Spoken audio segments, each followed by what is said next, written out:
Perjalanan hidup Profesor Dr. Insinyur Sukamta, STMT, IPM. Sukamta lahir pada tanggal 2 Mei 1970 di Desa Bogem, Kecamatan Bayat, Klaten. Dulu, desa ini termasuk daerah Minus, terpencil dan tertinggal. Sukamta adalah anak dari Bapak Hadi Wiyatno dan Ibu Tinah. Pak Hadi dan Ibu Tinah dikaruniai 5 orang anak, yaitu Sri Amini atau Surip, Sri Rejeki, Sukamta, Sri Atun, dan Sukana. Sebenarnya masih ada 2 anak lagi, tetapi meninggal ketika kecil. Pak Hadi adalah seorang pamong desa yang bertugas sebagai modin dari tahun 1955 hingga tahun 2000. Sukamta menjalani masa kecilnya dengan ceria walaupun harus hidup susah. Rumah mereka sangatlah sederhana, rumah kayu berlantai tanah dan anyaman bambu. Sejak kecil, ia terbiasa hidup sederhana dan makan seadanya dengan keluarganya. Makan hariannya bukanlah nasi, tetapi tiwul dan sambal. Maka, hingga kondisi perekonomian membaik, Sukamta tetap menjadikan makanan masa kecilnya sebagai makanan favoritnya. Walau hidup susah, pendidikan tetap menjadi prioritas Pak Hadi. Sejak kecil, Sukamta didorong bersekolah dengan giat. Setelah lulus dari TK Pertiwi Bogem, Sukamta menjalani SD hingga tamat di SDN Bogem dan lulus pada tahun 1983. Setamat SD, ia melanjutkan di SMPN Santu Bayat. Ketika SMP, ia merasa tertempa untuk berbicara di depan publik.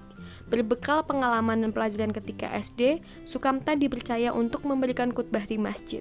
Sukamta kembali terpacu saat kelas 3 SMP di saat-saat injury time, dan ia berhasil meraih nilai Eptanas murni urutan keempat se-SMPN 1 Bayat. Hasil ini mengantarkannya masuk ke SMAN 1 Klaten, yaitu sekolah favorit di Klaten. Walau hidup susah, Sukamta tidak pernah memadamkan mimpi-mimpinya. Hingga SMP dan SMA, Sukamta bercita-cita menjadi guru. Sampai di akhir masa SMA-nya, ia merubah orientasi dan cita-citanya setelah mengikuti acara promosi dan penyampaian informasi tentang kuliah di perguruan tinggi. Ada Akademi Teknik Mesin Industri dan juga ITB. Kemudian ia tertarik dengan bidang teknik mesin. Lulus SMA, setelah penuh pertimbangan, Sukamta memutuskan untuk mendaftarkan diri di Fakultas Teknik UGM. Pilihan pertama teknik mesin dan kedua teknik kimia. Banyak yang menyepelekan niat Sukamta untuk kuliah, bahkan banyak orang-orang di sekitarnya yang mengendorkan semangatnya, ditambah lagi ia sudah mendaftarkan ATMI tetapi tidak diterima, apalagi UGM. Tapi Sukamta tetap yakin dan jalan terus. Setelah lulus SMA, ia giat belajar sendiri tanpa les seperti anak-anak lain. Ia nekat mengikuti ujian di Jogja, padahal ia belum pernah ke Jogja, apalagi UGM di mana ia tak tahu. Hanya berbekal alamat kakak sepupu ipar, ia berangkat bersama temannya. Setelah mengikuti ujian masuk perguruan tinggi negeri, Sukamta menyusul kakak perempuannya ke Jakarta. Ia ingin mencari pengalaman kerja di Jakarta. Menjelang pengumuman UMPTN, Sukamta pulang ke Klaten.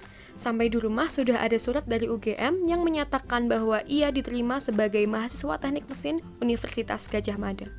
Kuliah di UGM bagi Sukamta adalah perjuangan berikutnya. Setiap Sabtu ia pulang ke Klaten dengan sepedanya. Jogja Klaten yang berjarak 35 km ia tempuh dengan bersepeda. Hingga semester 5 ia masih setia dengan sepedanya. Kondisi mulai sedikit berubah saat ia mulai mengajar les privat untuk anak-anak sekolah. Setelah mempunyai penghasilan sendiri, Sukamta memberanikan diri meminjam uang kakaknya dan membeli sepeda motor. Selain les privat, Sukamta mencoba berbagai cara untuk memiliki penghasilan sendiri. Karena harus mencari uang, kuliahnya tersendat dan tidak fokus, namun akhirnya ia lulus dari Teknik Mesin UGM pada November 1995. Kesibukan Sukamta mengatasi berbagai keterbatasan selama kuliah membuatnya tidak pernah memikirkan masalah asmara. Di masa akhir kuliah, ia baru mulai melirik perempuan.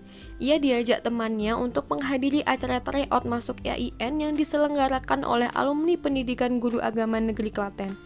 Maksud Sukamta adalah untuk berkenalan dengan seorang gadis yang juga alumni PGAN Klaten. Gadis itu adalah Wahidatun Hidayah, anak pertama dari Bapak Ahmad Husaini dan Ibu Siti Faizah.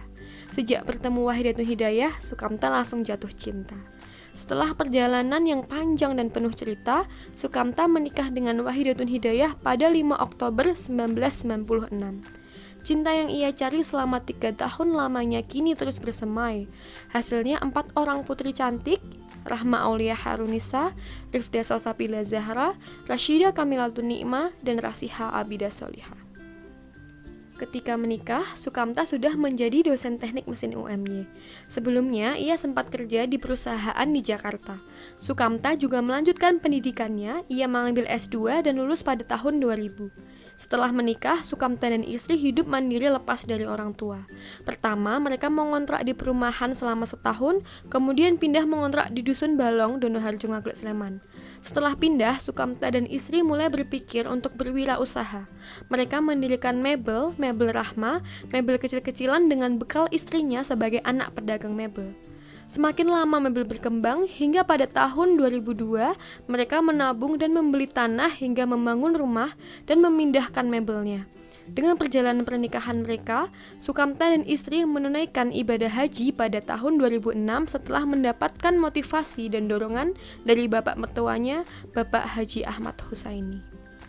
Selain mengajar, Sukamta mulai mendalami manajemen ketika ia terpilih menjadi ketua jurusan teknik mesin UMY pada tahun 1999 hingga 2004. Sebelumnya, ia menjadi kepala laboratorium pada tahun 1996 hingga 1997. Sering berjalannya waktu, Sukamta melewati banyak pengalaman saat bekerja. Dari menjadi direktur SPMU Proyek Hibah TPSDP, tenaga ahli hingga ia menggeluti bidang konsultasi. Sejak 2011 hingga sekarang, Sukamta aktif sebagai External of Expert Auditor untuk sistem manajemen mutu ISO di PT TUV Railline Indonesia.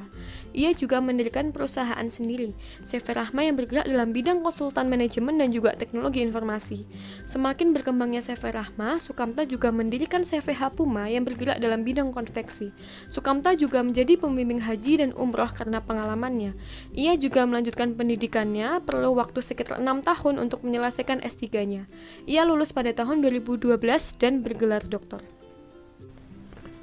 Setelah lulus S3, Sukamta semakin intens menjalankan tugas sebagai pendidik di kegiatan pendidikan, penelitian, pengabdian masyarakat, dan dakwah Islamiyah. Mengembangkan riset yang berkelanjutan menjadi fokusnya setelah lulus S3, termasuk menulis dan mempublikasikan hasil risetnya.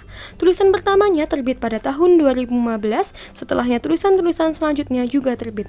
Selain mengembangkan risetnya, Sukamta kembali diberikan amanah sebagai pejabat struktural di UMY. Pada Agustus 2013, Sukamta diberi amanah sebagai Direktur Program Vokasi UMY, sekaligus Direktur Politeknik Muhammadiyah Yogyakarta. Sukamta dan timnya bertugas mengurus penggabungan Politeknik Muhammadiyah Yogyakarta masuk ke dalam UMY dan menjadi program vokasi. Proses tersebut selesai di tahun 2016. Selanjutnya mengurus akreditasi hingga mendapat akreditasi B. Pada tahun 2017, Sukamta diberi amanah sebagai Wakil Rektor 1 Bidang Akademik Universitas Muhammadiyah Yogyakarta. Bagi Sukamta, ini adalah medan pengabdian berikutnya. Salah satu program yang diintensifkan ketika Sukamta menjadi Wakil Rektor Bidang Akademik adalah pengembangan e-learning hingga bernama MyClass.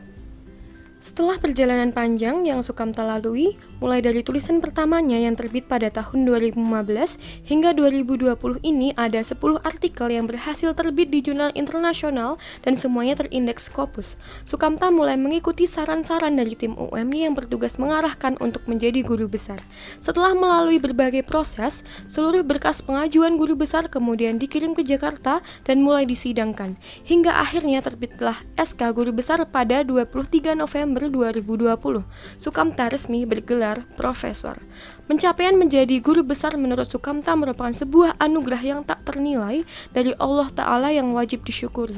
Agenda berikutnya tentu melanjutkan pengabdian agar menjadi lebih bermanfaat bagi masyarakat dan kemanusiaan.